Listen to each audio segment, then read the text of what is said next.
వాయువులు లోపలికి వెళ్ళే వరుస క్రమం: బాహ్యనాసికా రంధ్రాలు, నాసికాగ్రం, అంతర్నాసికా రంధ్రాలు, గ్రసని, స్వరపేటిక, వాయునాళం, శ్వాసనాళం, శ్వాసనాళికలు, ఊపిరితిత్తులు, వాయుగోనులు, రక్తం. వాయువులు లోపలికి వెళ్ళే వరుస క్రమంలో ఏమున్నాయి? బాహ్యనాసికా రంధ్రాలు, నాసికాగ్రం, అంతర్నాసికా రంధ్రాలు, గ్రసని, స్వరపేటిక, వాయునాళం, శ్వాసనాళం, శ్వాసనాళికలు, ఊపిరితిత్తులు, వాయుగోనులు, రక్తం. ఇది ఆక్సిజన్ మార్గం. మనకు కార్బన్ డైఆక్సైడ్ మార్గము రక్తం నుండి బాహ్యనాసికా రంధ్రాల వరకు.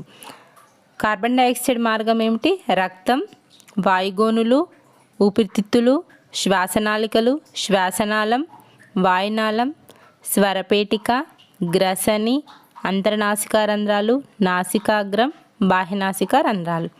ఏ విధంగా అయితే ఆక్సిజన్ వస్తుందో ఆ వరుస క్రమంలో వ్యతిరేకంగా బాహ్యనాసికా రంధ్రాల నుంచి రక్తం వరకు అయితే రక్తం నుండి బాహ్యనాసికా రంధ్రాల వరకు అది కార్బన్ డైఆక్సైడ్ మార్గం అవుతుంది.